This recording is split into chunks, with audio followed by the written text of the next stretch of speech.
Here we go. We should be streaming now, I hope. Yep, now we're live. Ladies and gentlemen, welcome back.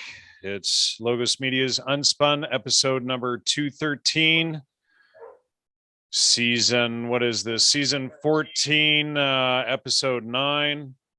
Boy, I just muted YouTube 5 minutes ago and it still went live on there. Steve Jones is back with us for part 2 of Understanding Heresy. Steve, do you remember everything where we left off? You had a meeting the following week, and then last week we didn't have everything we needed to go live. We left off with discussing Einstein, but I think it was probably better that we devote more than just a few minutes to that anyhow. So. Well, good. Do you want to, and by the way, thanks for all of those who supported the show and with donations, and please also make sure you hit the like and subscribe and all of that, and greatly appreciate your support. And so why don't we just dive right into Einstein and where we left off before, Steve? All right. The problem with Einstein is that everybody teaches him out of context. And really, something I wasn't even able to do in the book because it would have got too long-winded is I think what you really need to do is go back. Einstein is sort of unnecessary unless you start looking at the trial of Galileo. And unless you look at the trial of Galileo, what made that necessary, you don't really get that either. So the real issue is probably starting at the beginning. And that's with an astronomer named Eudoxus. Okay. And he lived about, I believe, about fourth century BC. What he does is he's the first person to really chart the heavens. And what he does is I believe he calls it the phenomena. And that name sort of sticks throughout the millennium, even the phenomena, referring to the heavens as the phenomena. What happens, though, is a famous poem gets written, and it's by another poet astronomer named Aratus. And in his phenomena, he talks about all the different positions of various constellations and stars and different. It's a fairly long thing. You can look it up. It's Aratus Phenomena. There are several websites dedicated to it. The thing is, Aratus appears in the Bible. Most people don't know that. Let me see if I can I'm trying to get some of this. Sure. I've had all this kind of prepared ahead of time. There's a section in Job. I think I'm losing my camera here. Falling off the back. Yeah. Watch Steve Jones chase his camera, ladies and gentlemen. There's nothing more than chasing the dog, too. Oh, yeah. Well, yeah, your dog decided to go after like, 12, 13 shows. Tonight, your dog decides to freak out a minute before the show. So what you're looking at is Job 38:31. Canst thou bind the sweet influences of Pleiades or lose the bands of Orion? Canst thou bring forth Mazzaroth in his season? Or canst thou guide Arcturus with his sons? Knowest now that the ordinances of heaven, canst thou set the dominion thereof in the earth? Canst thou lift up thy voice to the clouds, that abundance of waters may cover thee? Canst thou send lightnings, that thy may go and say unto thee, here we go, here we are? Who hath put wisdom in the inward parts, or who hath given understanding to the heart? Who can number the clouds in wisdom, or who can stay the bottles of heaven? When the dust groweth into hardness, and the clods cleave fast together, wilt thou hunt the prey for the lion, or fill the appetite of the young lions? When thou couch in their dens, and abide in their covert to lie in wait? Who provideth for the raven his food, when his young ones cry unto God? They wander for lack of meat. Now, the thing is, if anybody's read the book of Job, Job is a kind of a saintly guy who does pretty much nothing wrong in his life. And for some reason, all these things start happening to him. Everything bad you can think of starts happening to him. And eventually he gets very desperate. And God speaks to him in those words. The importance of those words, however, is that they come from Aratus' poem. And what happens is in Aratus' poem, which is fairly ancient, 400 or 500, coming back, BC, going back to Eudoxus, it has indications of where the constellation should be. But by the time you get to just before the birth of Christ, they notice that certain of these positions have changed a little bit. And so what happens is there's another astronomer. Hopefully I can bring some of this up. An astronomer, the main astronomer about this is a guy named Hipparchus. And Hipparchus notices that something's going on with the heavens. Most people, it was kind of lost to science because nobody knew what Hipparchus was up to and why, except that somebody had figured out that the heavens somehow had changed in between the time of Eudoxus and Hipparchus. This is critical to might call them pre-scientists at that point in time, because it was okay if the earth didn't move and everything traveled around the earth or this and that.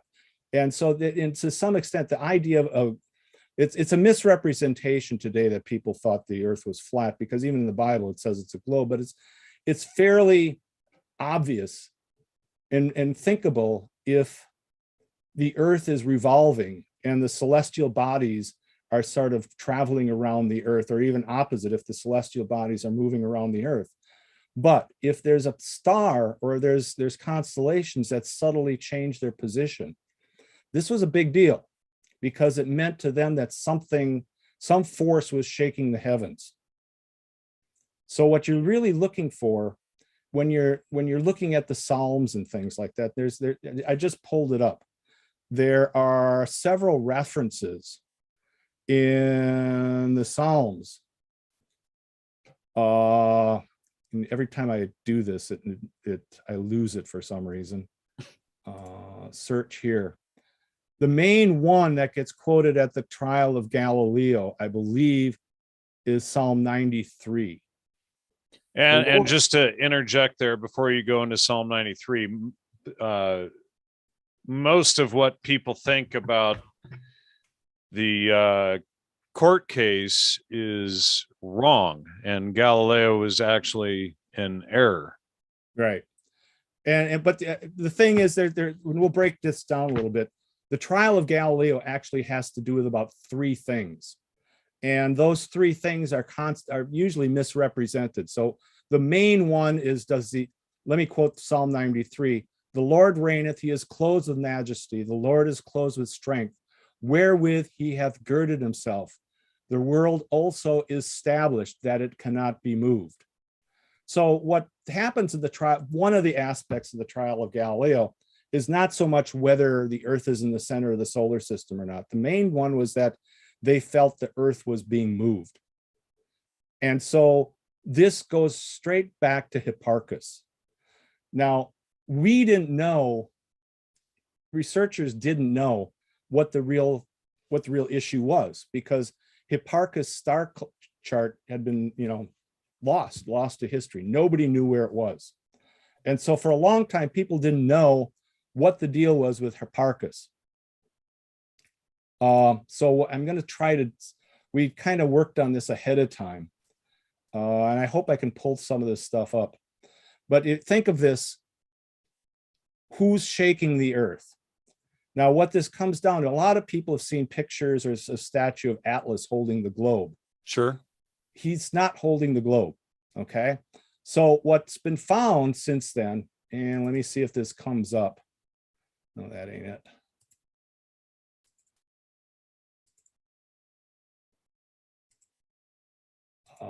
hold on here. I've got several pictures here. There's a statue in Italy called the Farnese Atlas. So what I'm going to do here is see if this works.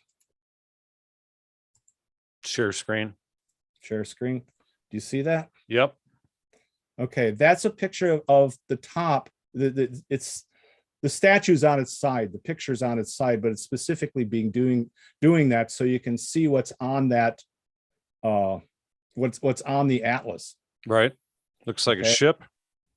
Well, notice the lines and stuff, lines of latitude and longitude. Yeah. You would think at first that it was the Earth. Okay. Now, if I cancel this, what happens? Can I bring up another picture then? If I cancel, it just goes away. Okay. I'm going to give you another aspect of the same thing. Share screen again. There's the back side of it. And you notice it's a picture of a globe. And it's not just a ship. There's pictures of various animals on it. That's the constellation. So that's the picture of the heavens, right? It's the heavens. It's the constellations. So what happened is researchers actually took the atlas apart and mapped it out on a chart. And again, I'm going to try to get a picture of that going here. And came up with this atlas here of the heavens. Okay. Interesting. Okay. And you can see it's charted. You can see there's red lines on part of this. Underneath in the middle there, you see the actual picture of the Farnese Atlas holding the globe. Yeah. But you can also see as it's charted there that it's actually fairly accurately done. All right. Yeah. So what's happening here is they took apart the Farnese Atlas and they realized that this was actually Hipparchus star chart from about the time of Christ. And so we were able to actually kind of reconstruct what was really going on at that time. What was really going on is that at that point in time, the concept of God was evolving. The early concept of God was that God represented the salvation of your nation or your tribe or something like that. When the Jews progressed on, they realized that God could not be two and there could not be separate gods for each nation. They started coming up with the notion that there was one God for everything.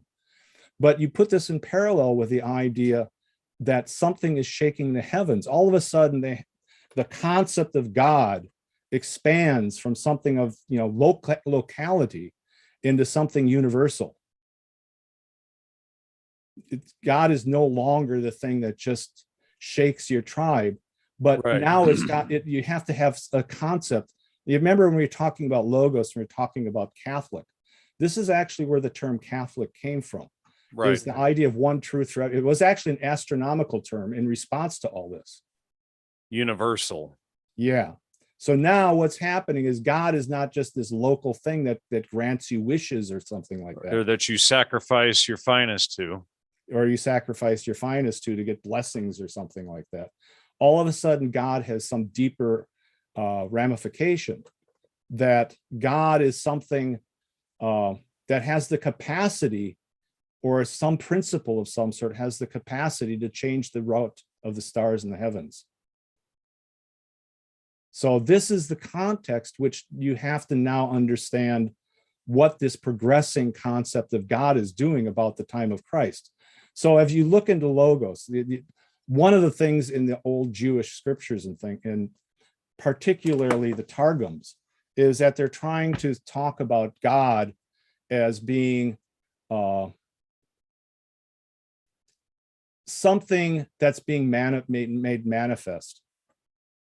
And that manifestation is something more than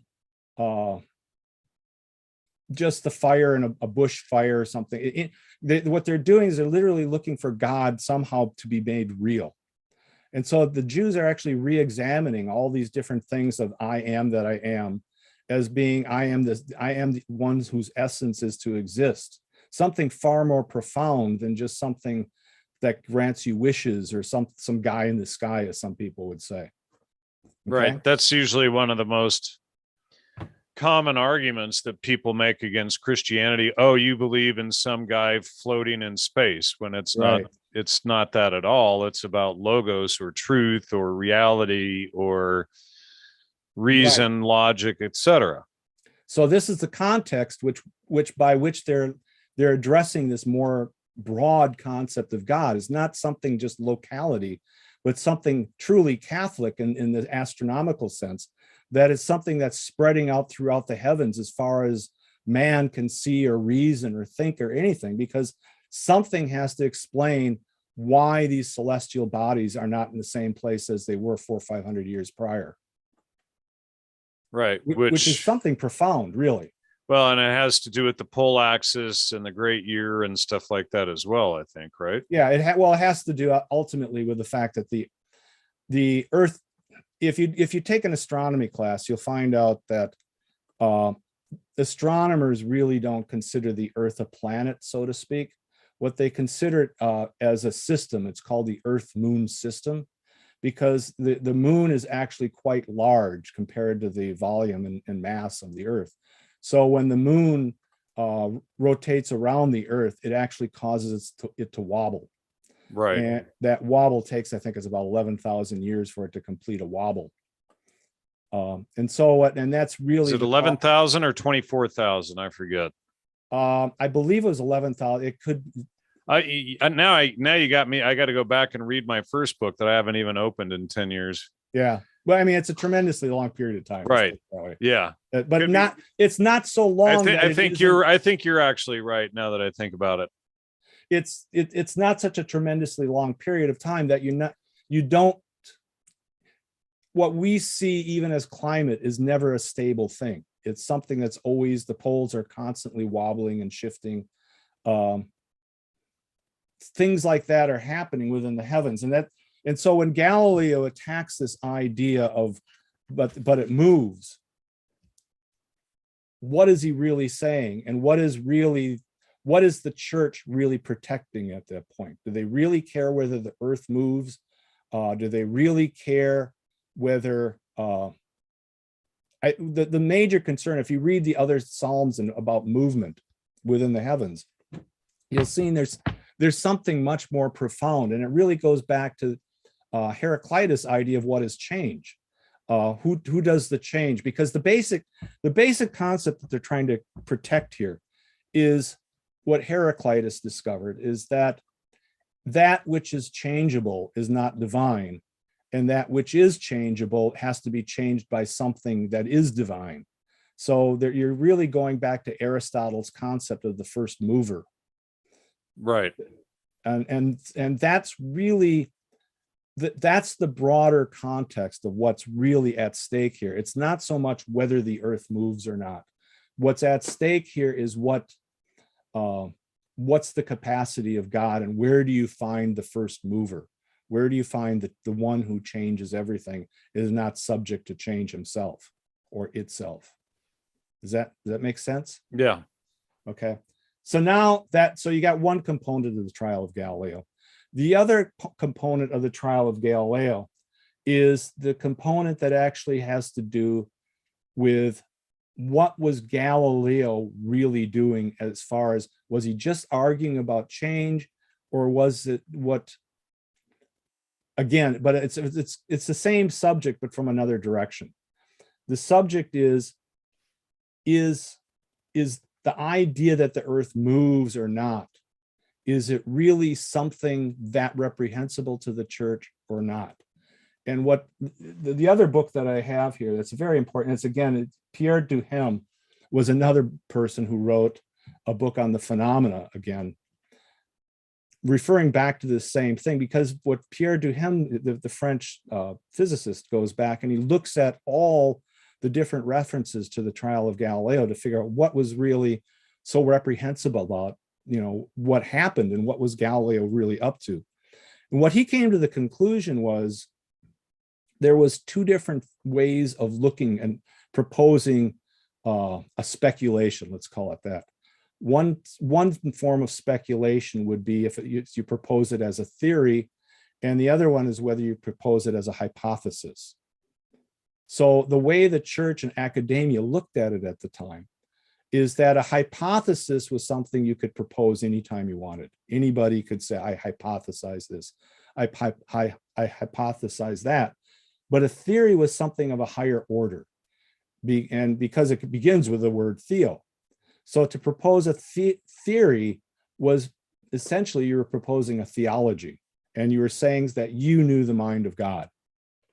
And so what Pierre de Ham showed is that what was really one aspect of this whole thing that was reprehensible to the church was that Galileo was insisting that his point of view was a theory and not a hypothesis. Okay.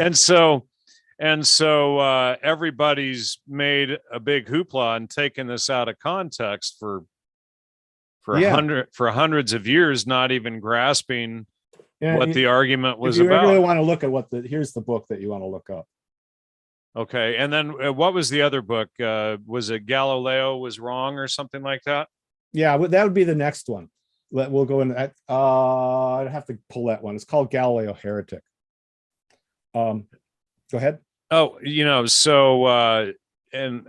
people have this whole misconception of the entire court case, and that they punished him for his heliocentric theory, and not that he had a theory rather than a hypothesis. Yes, exactly right.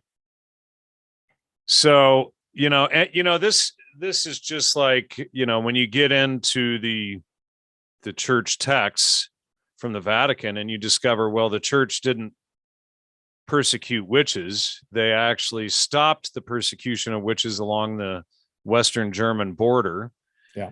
And the church didn't murder millions or 1 million Cathars, that the Cathars threw themselves on the fire thinking that it was an honor for their Gnostic heretical religion, because they wanted to quicken the end of reality and the world to bring monopsychism or monism back. And it's just like I've been reading a lot of the Holy Inquisition AGN files from Mexico, and you have what most people believe, and then what the case records actually say, and like there's one case that I've been reading, and these 3 guys sacrificed 5 boys, and they used mushrooms and whatnot. This trial went on for like 2 or 3 years before they even decided what to do with these guys. But they went through painstakingly going through the evidence and getting all of the reports that they could gather on these cases. And then, and I was, what was it in your book or somewhere, I was reading that out of the 130,000 cases of heresy in Spain and France, only 2.7% of those ended up in death. And of those were most likely because those people had killed other people, including Catholics and whatnot, for their beliefs. Yeah, what I sort of think of it as John Dillinger or somebody like that, where you're talking about a point in time where there really wasn't a judicial system as we know it today. There's no police running around, and they don't have. That was what the church did. They had the courts. That's what the church did, right? So what we would consider going down to our county or superior or Supreme Court and filing something, they went to the Holy Inquisition office to file an inquiry to have it looked into. Right.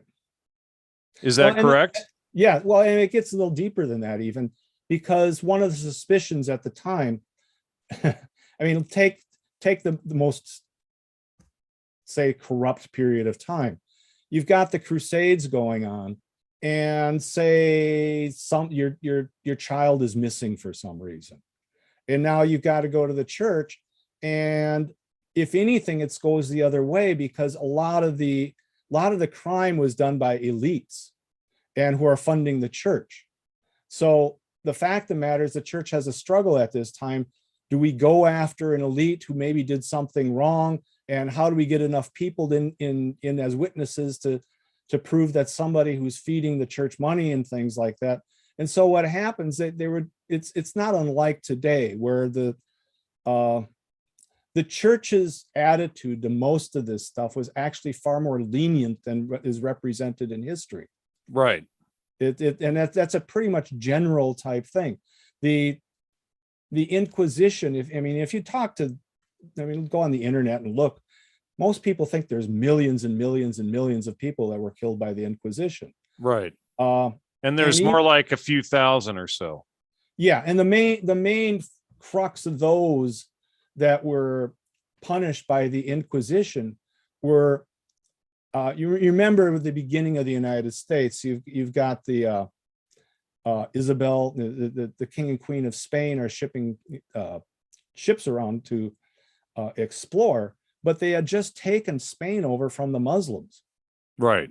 And so what happened is most of these people, the bureaucracy, were Jews who were actually friends of the Islam, and they were kind of underneath the table trying to get Islam back because their power would increase.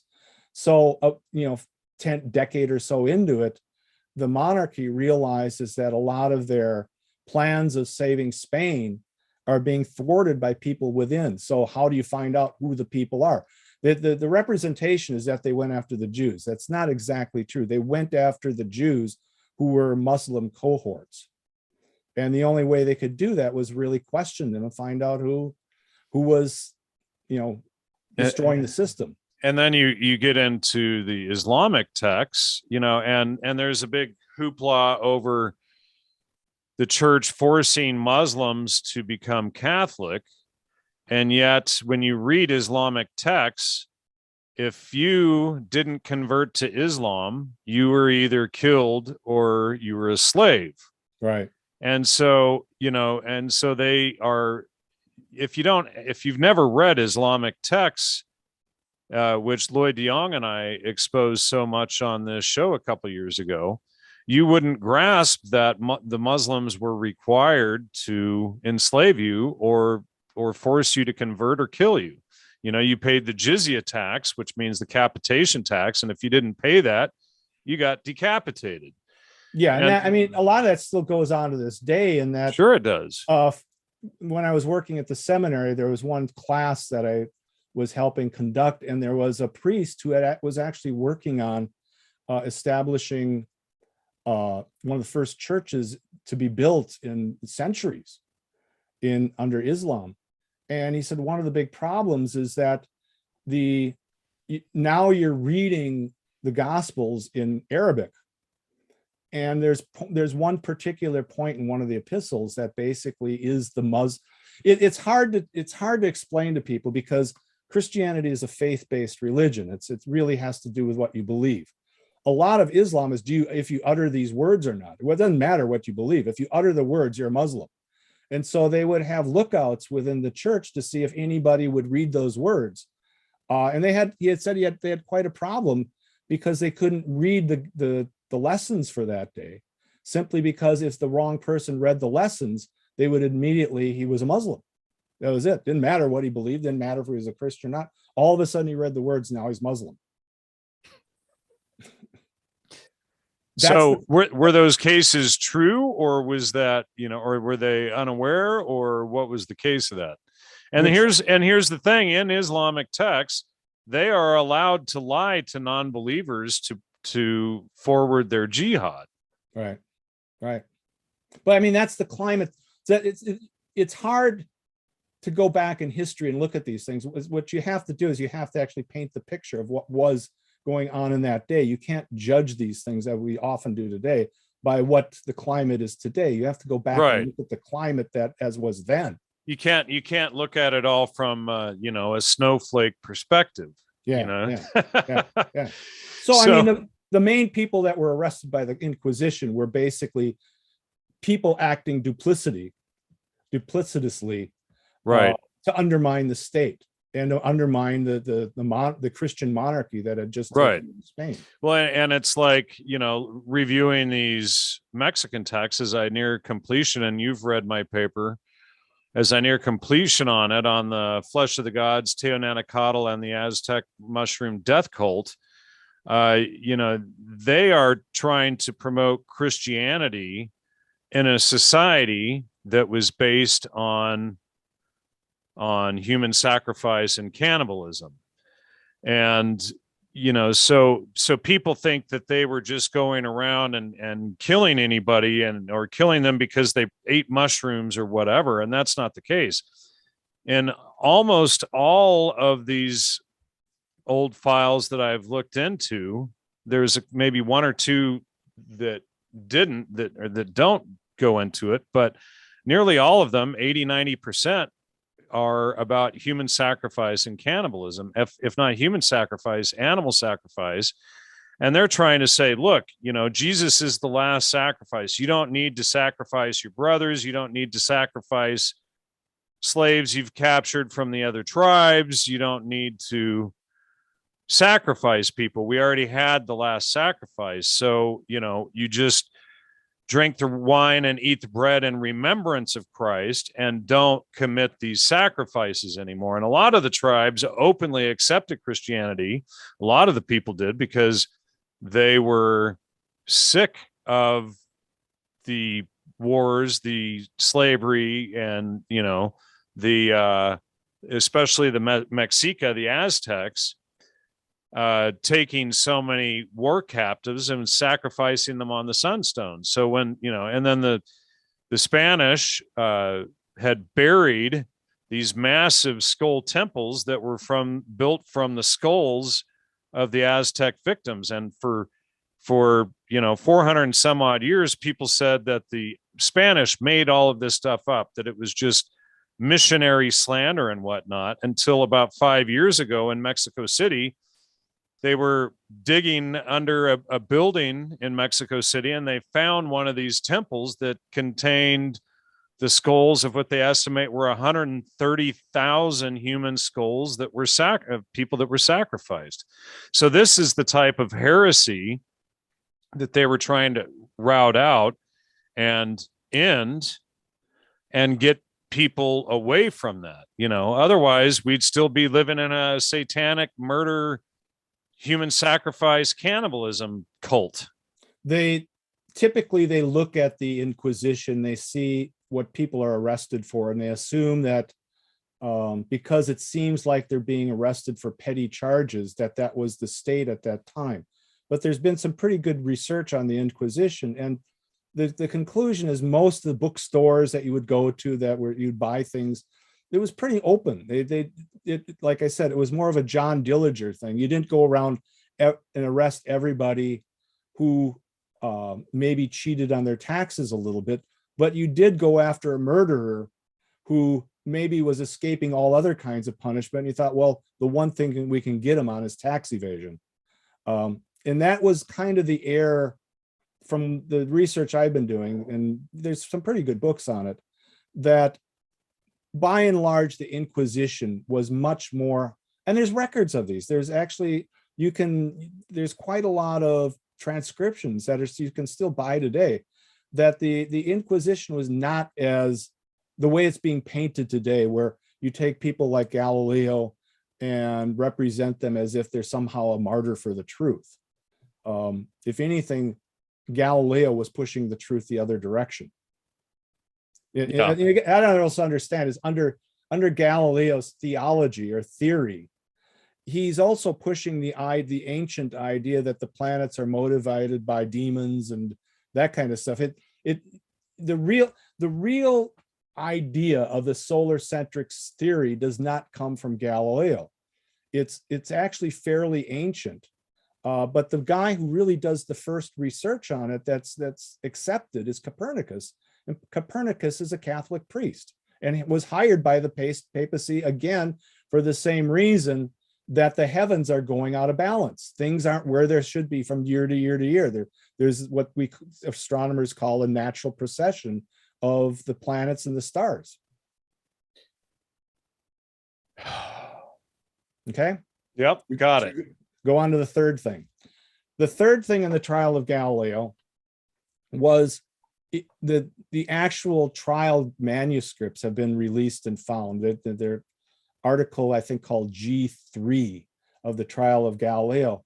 And what was really happening underneath was Galileo was challenging part of this longer discussion that starts with in the 1200s with the condemnations of that period, the condemnation of 1277. That really has to do with an argument over which is the basis of reason, Plato or Aristotle.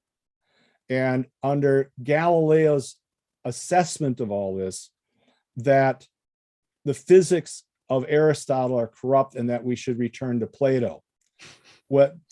As we know about the idea of Plato and Neoplatonism, that the thing that shocks me more than anything is that the Plato you get taught in universities and schools and things is this kind of dressed up Plato that's kind of neutral and just this kind of idealistic philosopher, has things to say about the Republic and kind of, like I said, kind of a visionary idealistic thing. But if you pick up any occult book anywhere, we've spoken before about Manly Hall and different places like that. It's very clear the Plato of those people and the Plato that's being pushed is not this innocent Plato. It's the Plato of the occult, really. Yeah. And so really what you have to go and you look at these trial documents, you realize something greater is at stake. And as you've just been talking about, you have the idea of perhaps a universal cannibalism or something like that. And the Eucharist is being used as a method of transforming these people's lives. And now Galileo is representing the Eucharist as something impossible. And so the church is pretty upset about that. If anything made the church upset, it was not that somebody was proposing, because it had already been proposed by Copernicus, that the earth was not in the center of the solar system. What was really upsetting to the church was that he was attacking the Eucharist. He was attacking the idea of communion. And that's pretty well documented also. Okay. Got it. So, and when you grasp the meaning of communion in remembrance of, then it really makes sense. right. So now we got three ingredients we've got to look at. We've got to look at, number one, the idea of Galileo's not proposing a hypothesis. He's proposing a theory. He's attacking really the fundamental concept of what change is, because he's attacking the idea of movement. And he's also attacking the Eucharist. So somebody is asking when did this G3 document become available? If you can hold the screen, I can get the book. Sure. So Joe, I'm just about to in the chat there, I'm just about to release a new paper. I may put it into book form, called Flesh of the Gods, Teonanacatl and the Aztec Mushroom Death Cult. And in there, I am presenting all of the original ancient citations for the first time that every other so-called scholar in the field has suppressed for the last 70 some years. All right, Steve, go ahead. This would be the main book where the main research was done. Okay. Originally in Italian, it was translated. And that's where the article of G3 was first presented. Probably the better book, though, if you really want to understand a lot of this, is this book. Interesting. Which also quotes the same thing, but puts it in context of all these other things that are going on. And this is Oxford University Press. It's been reviewed by, here's one guy from Cornell University and Harvard University. So this isn't junk science. This is the real deal. Okay. All right. Even though I've seen plenty of yeah, I know. I know. Junk science come out of university presses. Yeah, ain't that the truth? Oh okay. Boy. But at least it's not Joe Blow in his printing press somewhere. Anyhow, so now I'm going to crank the clock back again to, I think last week we had a talk about Parmenides and Heraclitus, and the idea of change. Yeah. Okay. What I didn't mention purposely is that there's a third player in this. And the third player is a philosopher named Zeno. Zeno, anybody has watched Bugs Bunny cartoons and stuff, you probably know Zeno in his idea of the race of the tortoise and the hare. Yeah. Okay, so the real race is not between the tortoise and the hare. The swift guy in this, the rabbit, is actually our, let me pull this up too. See it. Let me get back here. See if I can find Zeno here.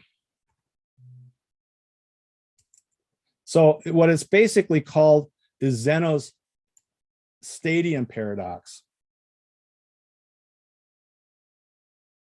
And the real race is between Achilles and a tortoise. Okay. Yeah. And the paradox is the way Zeno represents it is that every time the racer goes to the finish line, he gets halfway there, right? In a certain interval of time, he gets, you drop it each time he gets halfway there. Well, if you take a halfway and a halfway and a halfway plus a halfway, he's setting up the episode to show that Achilles never gets there because he never gets more than halfway. So philosophers pretty much look at Zeno as being kind of an idiot. But I think we need to back up and look at it in a broader respect. I think really what Zeno is trying to show is the absurdity of relativity. So you're going to jump ahead. Did we finish covering the Gnostics and Pseudo-Dionisius? Okay. Well, so anyhow, so now you got to look at, now you've sort of got the ingredients of looking at Galileo into the future and movement and what the problem of change and movement of all this stuff is. So Galileo maybe loses the trial, but he wins the whole concept of that the church was wrong. And that's what's been published ever since, even though the church had fabulous astronomers at the time. The proof that the earth moves just didn't arise. I would argue that even to this day, that's still an issue. So what happened is towards the end of the 18th century or 19th century, they had yet to prove that the earth moved. And this became an issue for modern science because they thought it should be a simple matter to prove that the earth moved, and it turns out it wasn't. So arose a British astronomer, is a head of the British Royal Academy of Science, I believe, for a time. But his name was George Biddle Airy. And he thought this would be a simple matter to prove. So what he did is, if you can imagine a guy running, there's a rainstorm and the rain is falling virtually straight down. And he decides to run in the rain. And the way he does this is he decides, how's he going to tell how fast he is running? So what he does is he takes this idea of taking a tube, and if he's standing still and he holds the tube straight up and down, the raindrops fall straight from the top to the bottom. And that means he's standing still. If he's running and he wants the rain to hit the bottom, he now has to tilt the tube according to how fast he's running. Okay, can you picture that?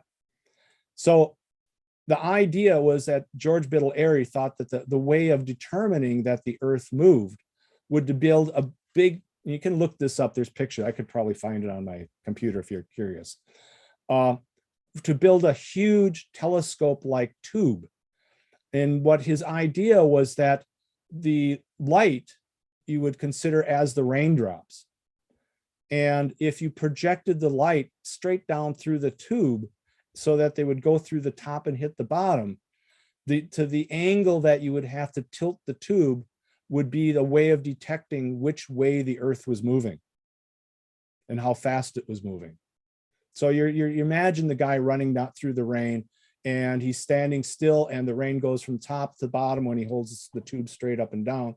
As he runs, the faster he runs, the more he's got to tilt the tube so that the rain hits the bottom of the tube. Otherwise, it's just going to ricochet off the sides, right? So it seemed like a simple enough experiment that how can it fail? He built the apparatus, and you can look it up on the internet. There's pictures of the apparatus. It proved nothing. That under no circumstances could he actually prove that the earth moved. And for this idea of science, as it was starting to grow up towards the late 1900s, it seemed absurd that somebody couldn't prove that the earth moved. And so, just to interject here, I have a friend who's the tri-state 2-mile shooting champion in our area. In other words, he's a precision sniper-like shooter, and he shoots at targets like 2 miles away. But it's well known that they have to calculate for the movement of the earth while that bullet is in the air for 10 to 12 seconds going out 2 miles, because the target moves by the time the bullet gets there. Right. And you think it would be you'd think it'd be a simple way to that you could apply that to the cosmological motion. It didn't work, with no real explanation of why it didn't work. I think I found it here. All right, I'm going to go to share screen again. And this is a picture of Airy's apparatus. Can you see that? There you go. All right. That's George Biddle Airy's tube. Okay. So now you've got this idea. You got to remember also that Einstein really didn't invent or develop the equation E equals mc squared. He pretty much stole that from a French physicist named Poincaré, who had developed the equation first. Yeah. And it's really not that abstract of an equation.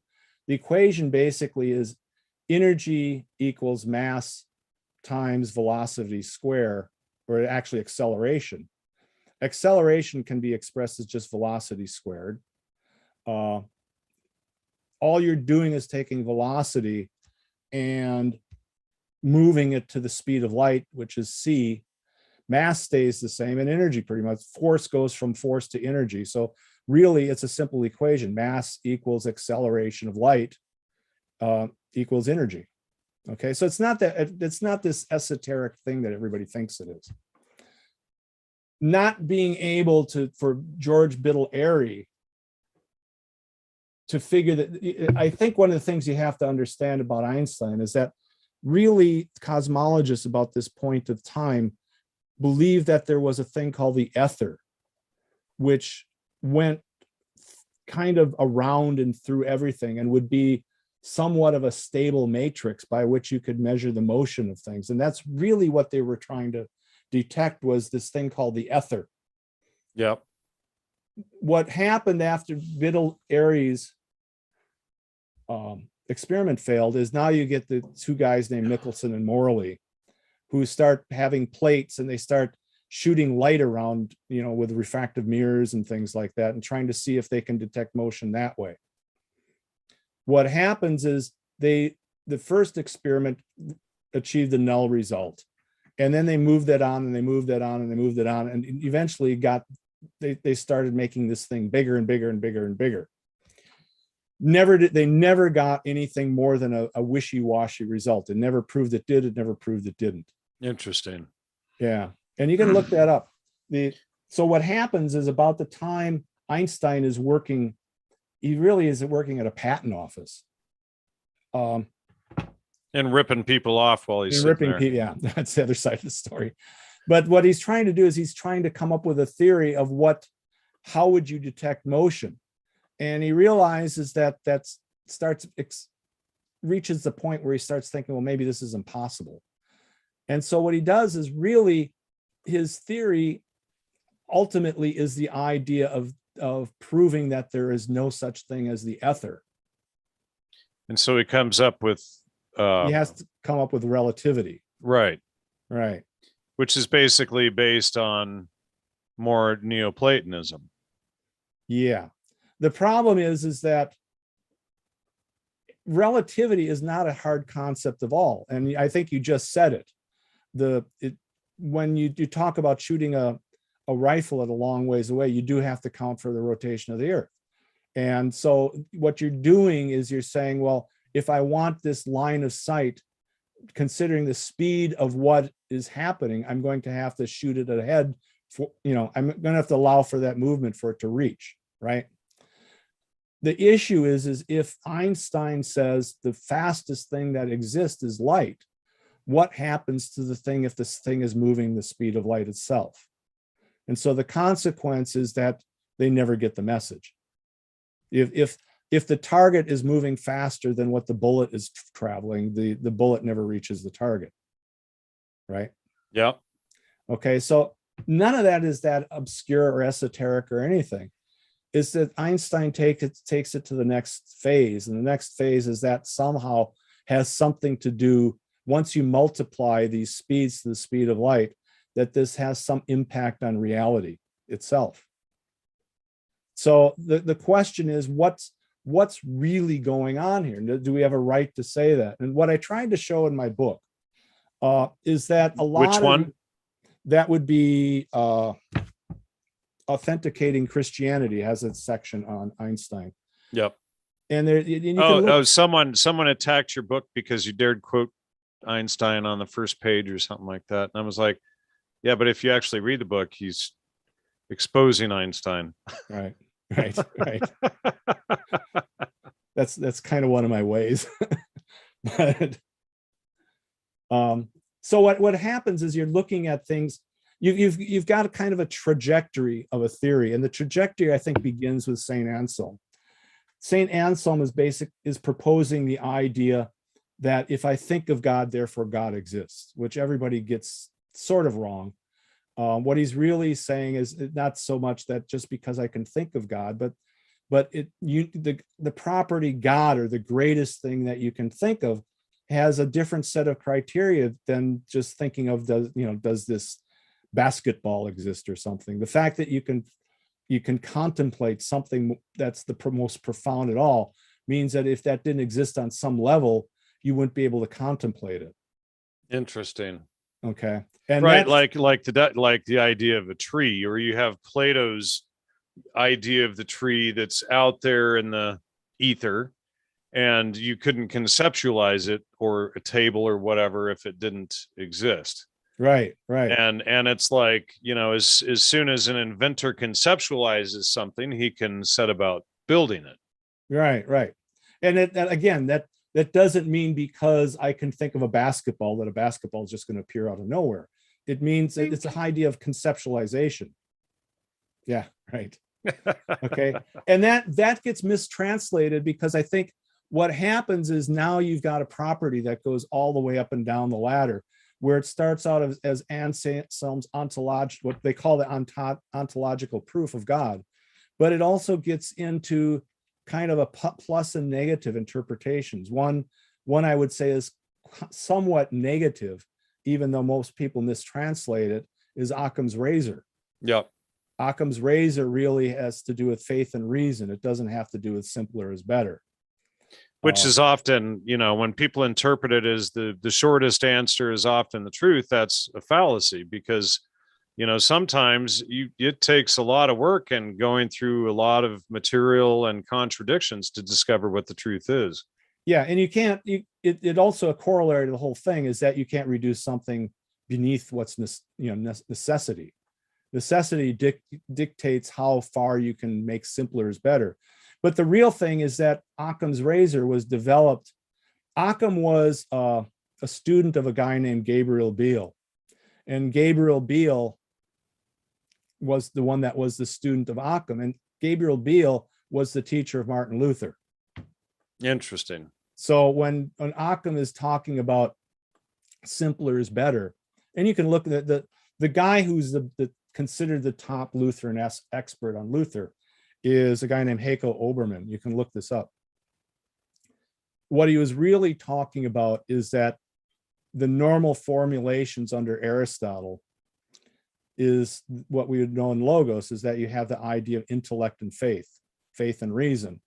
And so what they were trying to push was the idea of faith alone. So Occam's razor originally was this idea that all you needed was faith and you didn't need reason. Then how would you understand logos or truth or reason or logic? That's the question. And then you get caught into I mean, walk outside, look around. Yeah. Well, yeah, and that's really what was going on. That's the climate that's the climate around this whole Galileo thing, is that's another aspect of it, because now you've got this Plato versus Aristotle. Plato has this idea, you don't discover anything, you remember it. And the way you remember it is through faith. Whereas Aristotle is like, look at the facts, man. You know, look at your general grammar. Look at your nouns. Right. So going back ahead in time again to Einstein, now you're looking at what's really emerges out of this is this scientific principle, which is really a product of Newtonian thought. But you've got to look at Newton. Newton came up with cosmological equations that really have nothing to do, they're all based on gravity as the universal force, right? And he doesn't even have electricity in any of his equations anywhere because it hadn't been discovered yet. So your problem is now you've got an Einstein and other physicists looking around prior to what we even know today as being what's going on and trying to come up with some sense of this. Einstein takes the whole idea and says, well, if we can't determine anything, if Airy can't discover anything by testing the directions of this ether falling on through his tube and stuff like that, I'm going to formulate a theory that just does completely away with the ether. And so being you don't have a matrix beyond on which the world or the visible reality exists, he just does away with it. He says there is. Right. And this is going back to all of this Neoplatonic heresy. Yeah. So now all of a sudden the ether doesn't exist, which a lot of physicists nowadays, he got rid of the ether, but the very thing that he got rid of was probably electromagnetism. Okay. Which is, there's a lot of physicists now that are beginning to believe that, electromagnetism is a much more important force in the universe than what Newton's equations show. Okay? So, all right. So how do we know?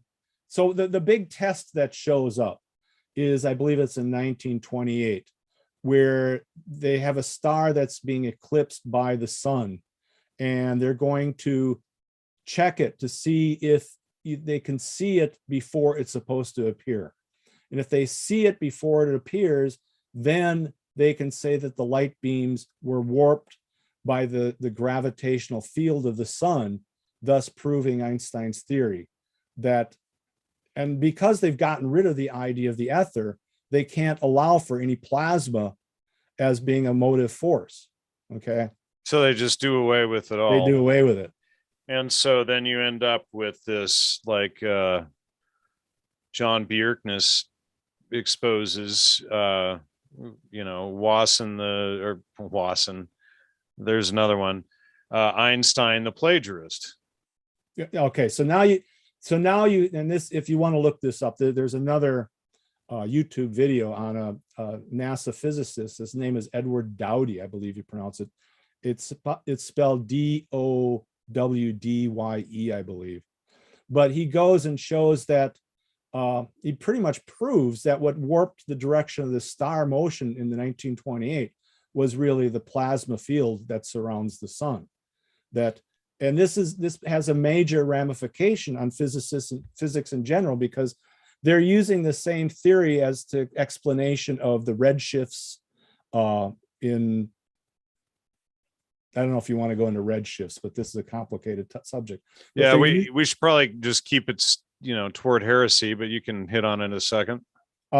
Basically, what it ends up being is that assuming that this type of gravitational field effect takes place, that you're literally warping reality through gravitational fields, that they can apply this to the beginning of the universe, to the red shifts of stars, light shift of stars, all that stuff.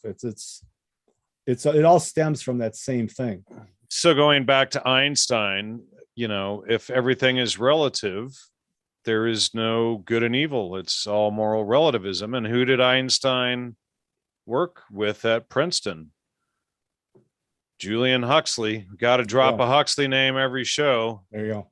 Okay, so the issue is where, just to go through an Einsteinian type explanation, for instance, you take the typical one is you take the two twin brothers and you put one and he travels around the earth at light speed, and then he lands on the earth, and one brother has aged and the other brother is only aged a year. The other brother has, depending on how long he's traveling in space, has aged, tremendously, and that kind of thing.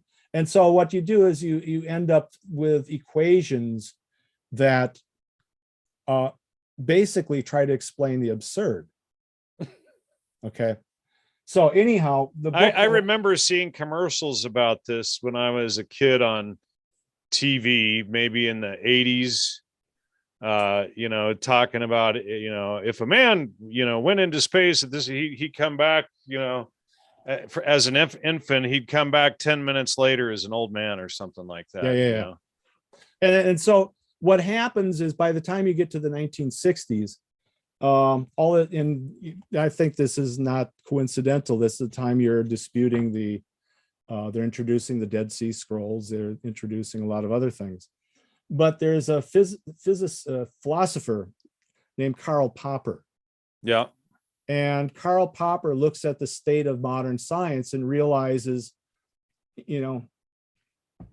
apply it to things that are happening today without. Well, they get caught up in the math, which is not the territory. The map is not the territory. The math is not the territory, Yeah.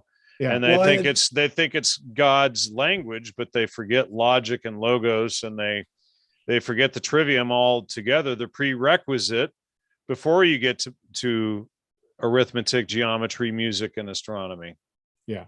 So anyhow, Karl Popper notes that they're proving everything. They're proving anything and everything. And they don't really have a method of testing which is true. And so Karl Popper's typical explanation of how the scientific process should work is the double-blind test. The double-blind test basically says, he's pointing out the magic guy, or the seller of potions that used to go around in the 1800s, where they'd show up with an elixir and they'd say, take my medicine and you'll be cured of the common cold in 2 weeks. And so Karl Popper says, well, all right, so 2 weeks, he takes the potion and he's cured of the cold, but how do we know he wouldn't have cured himself anyhow? Right. So now Karl Popper establishes the idea of the double-blind test, where in order to see that it works, you need one who takes the potion and one who takes a fake potion, and then you look at the result at the end to see who really was cured, right? And Popper came out of the London School of Economics, out of the Fabians. I'll trust you on that, but it's not a bad principle. Yeah. Oh, I'm not saying it is. Yeah. No, even a broken clock is right twice a day. There you go. But so anyhow, I'm not going to advertise this book. I'm going to quote from here because you won't be able to buy it. Anyhow, this is the book. If you can look at it at some point in time. Interesting. I would recommend my book. I think I do a better explanation of it. Authenticating Christianity. Yeah. I recommend everybody read that book. That is a mind-blowing book. Not only that, but you can buy it fairly cheaply. This book, if you look it up on Amazon, if you can find one, is probably $70 or $80 at least. You take shipping, you're up to about $100 on it. We're already up past an hour here. Do you want to get into the Gnostics?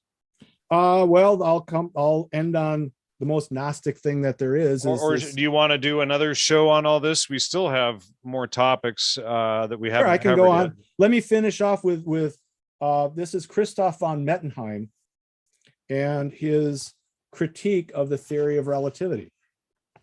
So he says, but the contradiction which is included in this shift of premises also implies that as long as we use clocks or other conventional units of time in connection with the theorems of relativity, and he puts this in, highlights this, any statement whatever must be admitted to the special theory of relativity, and that then we can infer from it any conclusions we like. Yeah. Okay. That's the definition of reality doesn't exist. This is a well-known logical implication holding for any set of sentences which include contradicting statements. Yep. There you go. And what's a contradiction? It's always, it's not that Einstein doesn't prove relativity. He proves everything. Yeah. Which, if you know, a contradiction is always a lie or an error. And if you can have juxtaposed or contradictory statements, both holding true, you have a lie or an error. So that's what she calls with the quintessence of logos, is that what he violates is not the scientific proof. What he violates is that he hasn't proved anything. Right. He's proved everything. Which is a contradiction. Right. You can't prove everything and nothing. Yeah. Yeah. So okay, we still, so I hope I made that clear. Yeah. It's a complicated subject. Let's see. We have, and we can probably go on for like another 10 minutes and then we'll break for another episode. But topics we still have to cover to keep this in mind for next time: Gnostics, Pseudo-Dionisius, Big Bang and black hole, quantum physics. And for those interested in that subject more, you can go all the way back to my 2011 series with David Harriman on, oh goodness, what was that series called? Now I forget. Anyway, search David Harriman on my website. That'll pop up under the trivium stuff. And he just blows massive holes in that. And then we've got New Age, Monopsychism, primacy of consciousness, heresy and the Trinity, and what is blasphemy. Okay. Sound good? We can cover all that. You think we can do it in one episode? No. So, you know, what I want to have you do also in the next couple of weeks is I'll likely have you interview me on my new article. That might be a good break. Yeah. And then, you know, the Flesh of the Gods, Teonanacatl, and the Aztec mushroom death cult, and how Wasson and all of these people are frauds who promote this new age mushroom religion and the psychedelics and everything, but especially the mushrooms. It never existed. And I think Joe in the chat will be especially interested in that. Thanks to Matthew for the donation tonight. Much appreciated. Are there any questions from the audience before we sign out?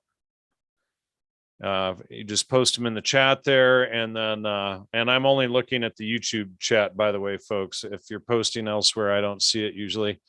If you've looked at any of my books, you'll notice that I try to treat everything as objectively as possible, but I also have tons of footnotes. I'm not really coming out of left field with stuff. I do try to back things up. So I mean, if you're interested in this kind of research, it's not just looking at my books. If you want to buy the books, they're out there. Here's one of your books right here next to me. There we go.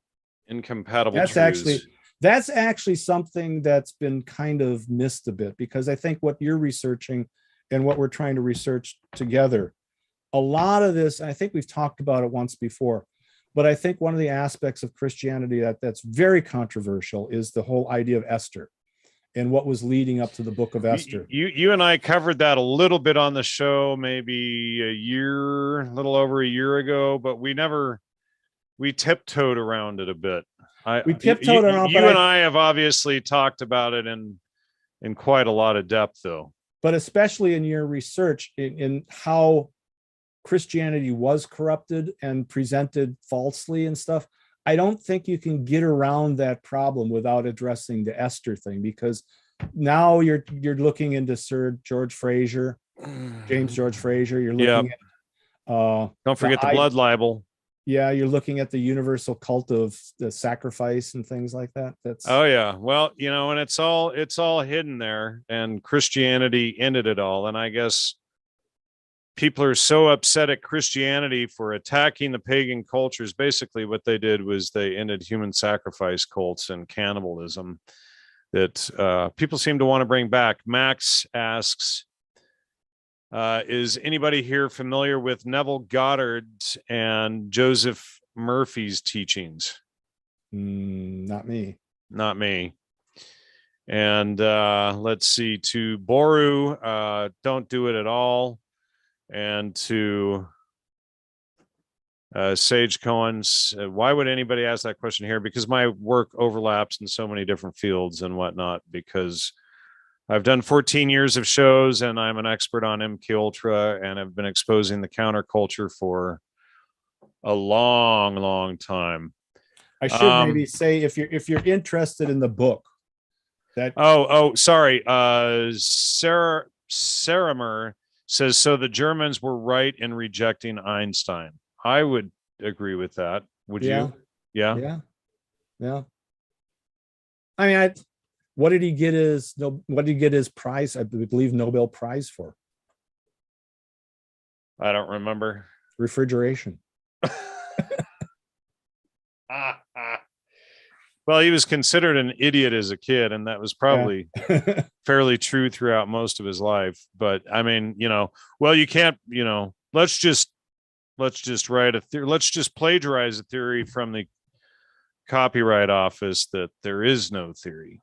Right. Well, I mean, if you want the theory to be there, I suppose you can imagine it, but that's, You were going to bring something up a second ago. I was going to explain the book you just held up. It's quite a thick book.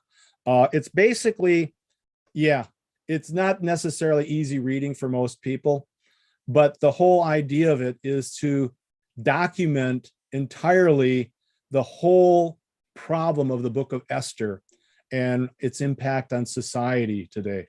It's probably got more information than the average person would want to know. But when I make bold claims, I figure I should have bold research behind it. And that allows us to move on to other stuff, because then I can say, well, here, look it up. Here it is. Well, it's like this article. What do you mean that the Aztec mushroom religion was a massive human sacrifice and cannibalism cult? I read from Terence McKenna or Gordon Wasson or XYZ person that it was a fluffy new age cuddly religion. Yeah. Well, there's no evidence for that. Somebody's propagandizing us. As always. So I think that's a good place to wrap it up until you want to do part 3 next week. Let me check my schedule. I'll get back to you. I think it's possible. All right. And I think that's a good place to wrap it up. And unless you got anything more to add. I'm good. You're good. All right, ladies and gentlemen, see you next time. Thank you, Steve. Hit the like, subscribe. Please support the show if you like our work here, logosmedia.com. And you can also go down in the show description and find how to support us there. Thank you so much, and see you next time.